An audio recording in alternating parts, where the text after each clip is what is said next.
访问中国之后，冯德莱恩突然转变立场，改口称对华脱钩不实际，或是一种无奈之举。大家好，我是肖云浩。最近一段时间，欧盟国家接连访华，似乎访华已经成为西方的潮流。不过，有两个人访华的时候待遇却有着天壤之别，那就是法国总统马克龙和欧盟主席冯德莱恩。作为美国安插在欧盟的代言人，冯德莱恩对华的态度一直都不友好，时不时就站出来呼吁对华脱钩。也正是这个原因，让中欧的关系降至了冰点。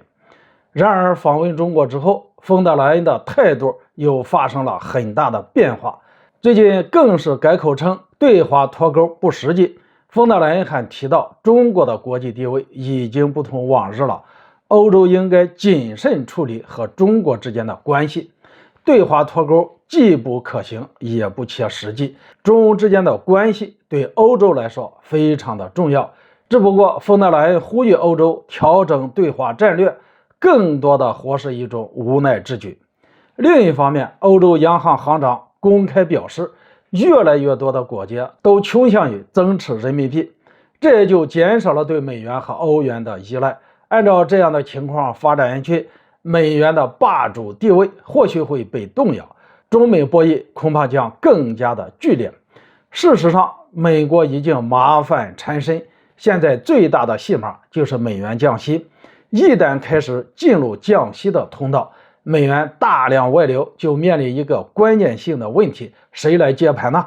而且还是得用优质的资产接盘大量的美元。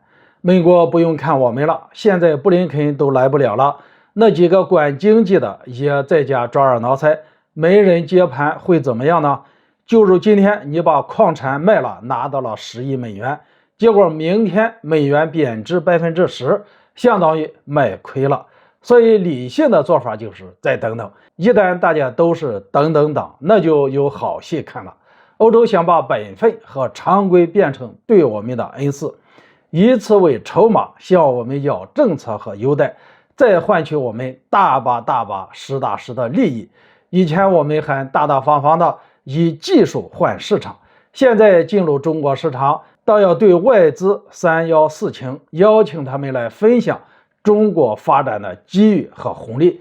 也就是说，我们恭顺的请他们进入我们的市场，让他们赚个盆满钵满，吃得满嘴流油，我们还得为此感激涕零。我们自己也把这些当作工作上取得了巨大的成绩。